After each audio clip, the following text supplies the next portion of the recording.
Good morning, good afternoon, good evening. This is Marshall Sanders back for another video.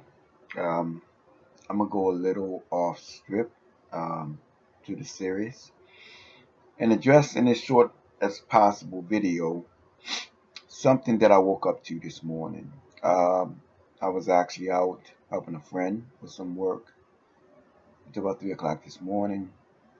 Unfortunately, I made the mistake of drinking a sports drink and I couldn't sleep until maybe several hours later until about maybe 7 or 8 in this morning.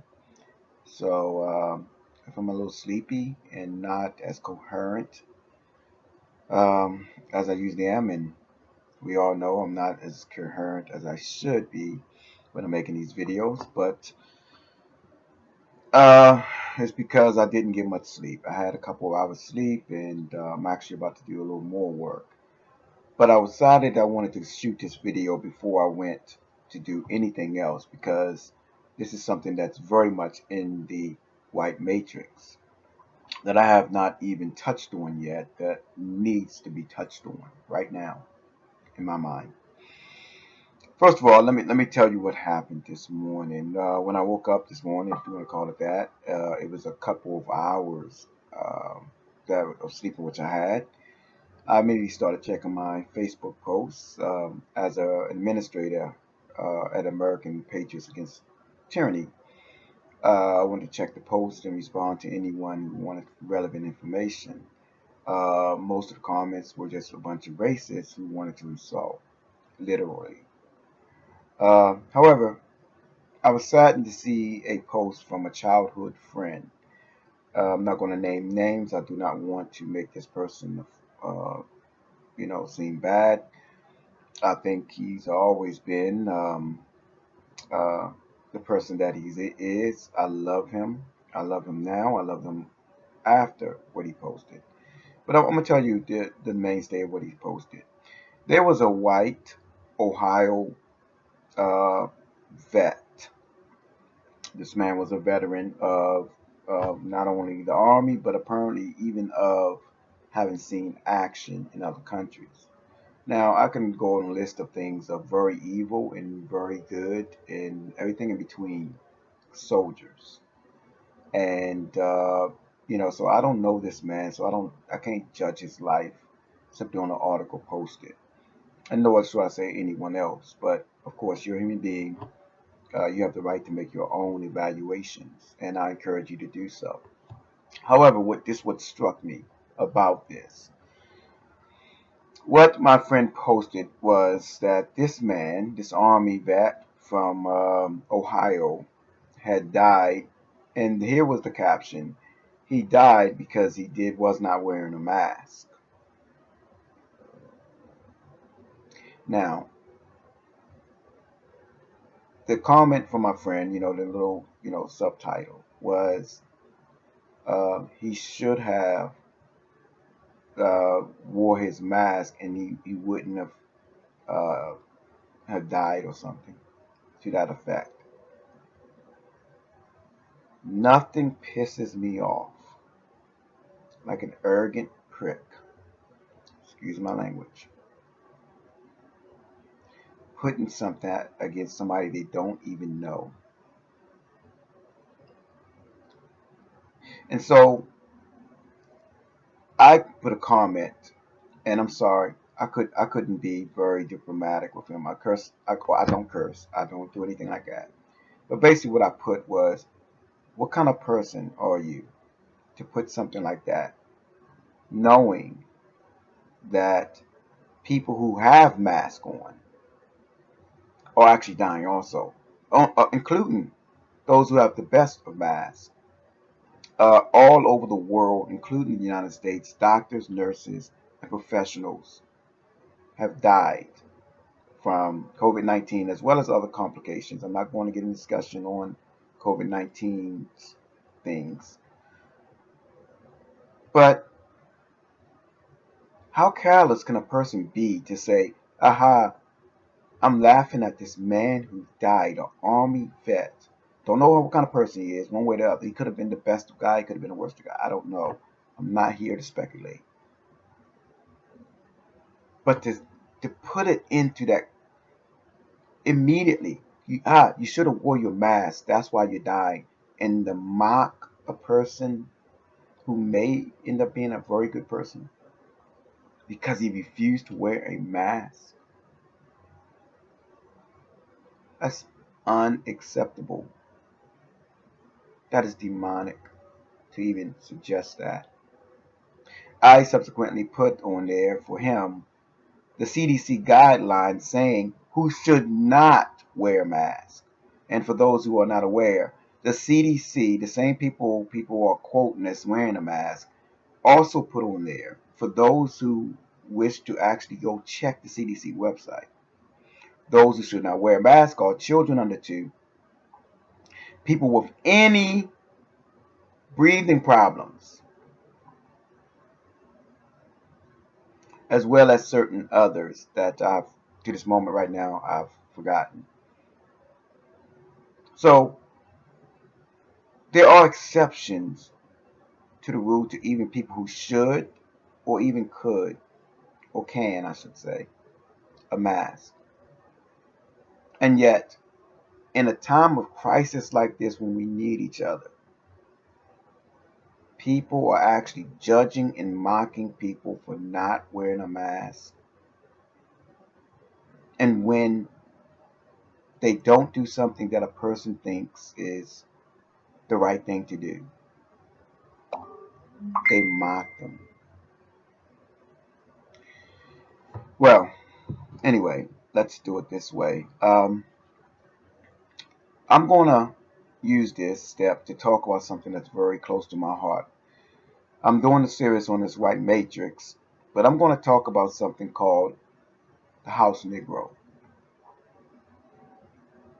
Because I don't want anyone to get the idea that only whites are in the white matrix. There have always been others, races, if you want to call them that. I think we're only one race. We're all children of Adam and Eve. You're all my brothers, sisters, or cousins. There's no other race. We're all one race. However, for the sake of this video, um, there have always been other races in the white matrix because it's an illusionary state, a chosen illusionary state. And that's what it's always been, and that's what it will remain unless we do something about it. So, here's what we have here. The house Negro was the one in comparison to the field Negro. Now, for those who do not know history, let me address something a little bit here. I've heard online and I've heard people say things like, well, you do know that there were black slave owners. Not only have I reported on this many times in the last, say, 10 years of my knowledge about this, I've been the leading proponent in reporting on this to show that anyone can be evil no matter what race they are, and anybody can be good no matter what race they are.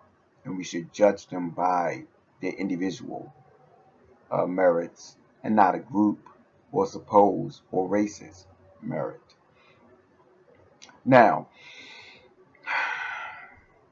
these slave owners, as we would call them, black slave owners, less than 1% were actually real slave owners. Did you know that, so-called history buffs? There were black slave owners who were as cruel and evil, or even more so, than some white slave owners. Absolutely. But the percentage was far less. Who was included in the slave owners category was, you must understand that many blacks were actually sold into slavery. Many of their children, many of their husbands, wives, any other family members were sold into slavery. And in some plantations, some of these slaves actually did extra work, such as making dresses, making candles, and other things, making even certain food for neighbors and such others, in which they were actually paid for that extra work, if you will. And some of them took that money and they brought back their family member or loved one from a different plantation. So they went down in the book as a slave owner, when in truth they weren't a slave owner, but someone who had redeemed a member of their family. That's why, ladies and gentlemen, when you study history, study every aspect of history and study it not with your perspective or your preconceived ideas. Study it for what it is and then come to a conclusion. You're going to find good, you're going to find bad, you're going to find things that are horrible, you're going to find things that are wonderful, but you yourself don't come to my conclusion. Come to your conclusion, but using the facts, not propaganda, not lies, not preconceived ideas. So let's go back to the field Negro since I have a very short time window today. The field Negro was the person, of course, we know doing all the work out in the field, picking cotton, tobacco, such other things. Uh, the house Negro, there were two kinds of house Negro. One who were really the field Negro, who were no more than um, women being raped, whether they were married or not, to a slave, generally, of course, black women. Um, and they were also given house duties, such as cleaning the house, such as delivering the food, uh, and other such things, of course, even cooking. The house Negro, however, was that I'm speaking more predominantly about. The house Negro was actually so ingrained as in their minds a white matrix friend to the slave owner that they actually become some in some ways even more cruel than a slave master.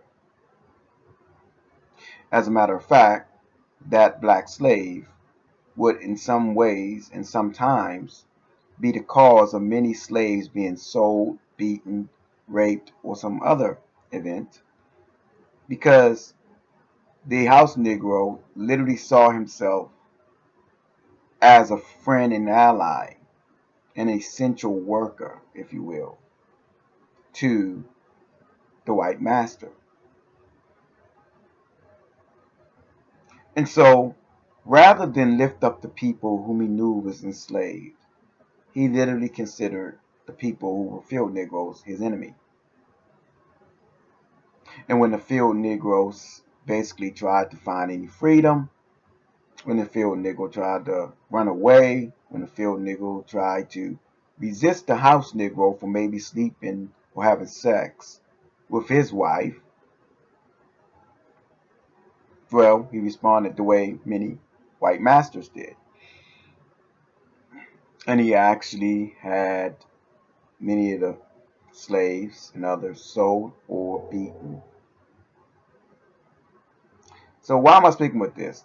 This is something that my friend kind of reminded me of, that there are so many black people, if you want to call them a race of black people, that's still involved in the house Negro mindset and what we, as we're proposing today, involved in the white matrix. How can I speak so authoritative on this matter? Because I used to be in the white matrix. I'm one who has left the white matrix, but I can confirm 100% that I was once a person very much involved in the white matrix up until 10 years ago. Well, 12 years ago, pardon me. And when I start seeing, when God made it very clear that I was a part of this white matrix, the not a person that really uh, went around hating people of color. I didn't hate anybody of color, but I did find myself not wanting to watch a black movie. I thought it was subpar even before I saw it. I did see myself as not caring for the inner city black citizens. I did see myself saying, well, they should get a job. I did see myself in a much higher realm than I should have. I was, in effect, an house Negro. Thankfully, by the grace of God, I'm no longer a house Negro. So please don't think I'm out here trying to condemn the house Negro. In fact, it's a great opportunity because I can have compassion to the house Negro because I didn't realize, I honestly did not realize, there was no one who told me or even showed me or even insinuated that I was in a matrix, a white matrix, and I had become a house Negro in my role and in my mind, and I need to come out of it. But at such a time as needed, God made sure that I understood where my mind was and made sure that my mind and my body and my heart came out of that white matrix. So understand where I'm going with this is that many of you are outside the white matrix, and I congratulate every single one of you.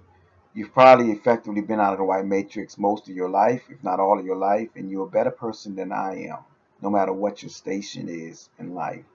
You had uh, more natural sense and other things to have been out of the white matrix.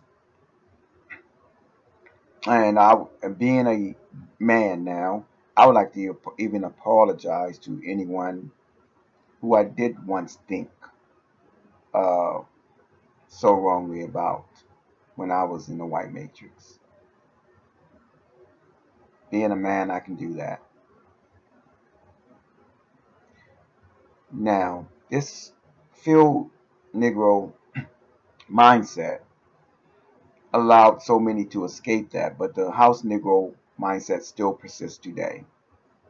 You see leaders and groups such as the NAACP, and again, I'm not calling out anyone or messing with anyone. I'm simply pointing out facts that you and I can both check, and you can come to your own evaluation. But I'm going to give you my evaluation. I've watched over the years, for since most of my life, I'm 50 years old now. I've given every benefit of the doubt on every policy submitted in the White House and other laws. I've watched how so-called black groups have responded. If they led the way, if they instrumental in its passing, if they, you know, did not even look at it or say anything or quote about it, and they've utterly. I'm not saying just NAACP. I'm talking about these individuals and groups have utterly shown themselves to be the house Negro. And why that is important to point out, it's important to point out because I want people to see that we need to not trust these organizations simply because they have a black face. They might as well just have the old white person with the old painted black face and the exaggerated white lips that used to happen, and I guess it might even still happen quite often, not so long ago, as an act of and demonstrating the stereotype of black people. Well, that's pretty much still happening, but they're not painting their face; they're simply using their real skin, real face.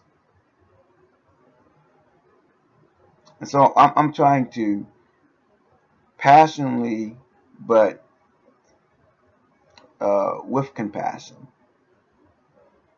speak to those people who are in the white matrix, and also to those who are not aware of this, that there are the things that we were once taught. This is to those who are still in the white matrix, who are that house Negro. The things that are in the white matrix have led and lied to us for so long. And they've given us a sense of confidence. You know why? Because, and even in my case, because I can understand this. You had a better job than everybody else. You had a company. Your friends, the whites seem to accept you. You speak proper English. You may even have a degree or several degrees.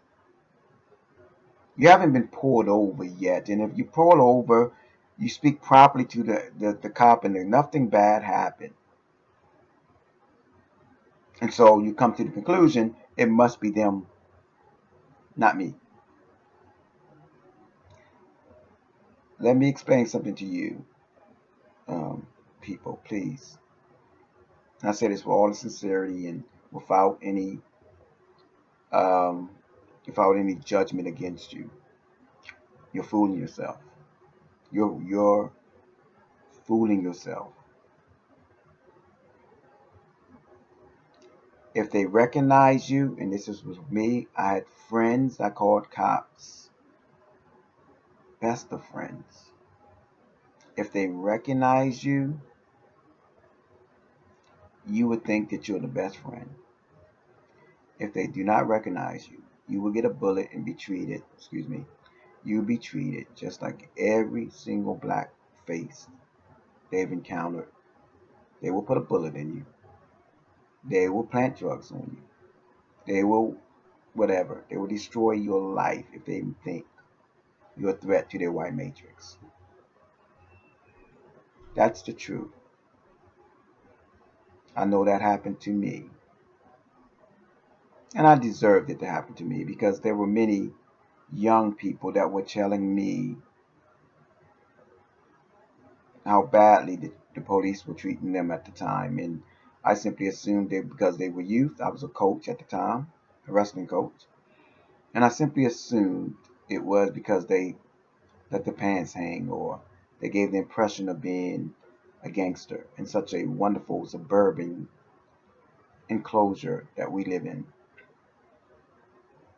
But I was the idiot because I was a part of the white matrix. And thankfully, God has brought me out of the white matrix. But for many of those that remain into the white matrix, they need our prayer.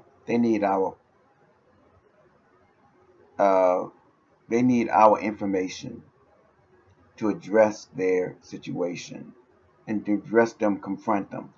Not, brutally, whatever, but you can have some outrage with them. I mean, I think that would have shooken me also. But also, if you could phrase it in a way to let them understand, listen, let me give you some facts about this. And even though it has not happened to you, even though you've lived in this is something that you yourself really need to actually consider because it may not happen to you in the past, but believe me, that noose is going to come around to you soon enough. So I just wanted to address that. A little over the time that I meant to do this, but I just thought I would address that with this. And I'm going to continue on some of these other things regarding this because I want to bring out as much clear information as possible to show you the intent of the white matrix in this country. I'm going to address the things that the president said, how even leaders, what they said against the president, and what they said against other leaders about what their state was, about the religious and integrity or lack thereof of their own leaders. So stay with me. I thank you again for watching this video. I thank you for give me another time to address this. As the title was probably going to say, um, the white matrix, the field Negro, or house Negro rather. Um, and I hope it's something that you watch, enjoy, and that you can carefully consider and think about how this has affected the lives of yourselves and others around you, and that you do something about it. Don't let it stay that way. Please, I beg you, do something about it before both the house Negro and the field Negro find themselves lynched from the same tree. This is Marshall Sanders. Thank you very much again. Good morning, good evening, good afternoon to each and every one of you. I love you all, whether you hate me or not. And I say shalom.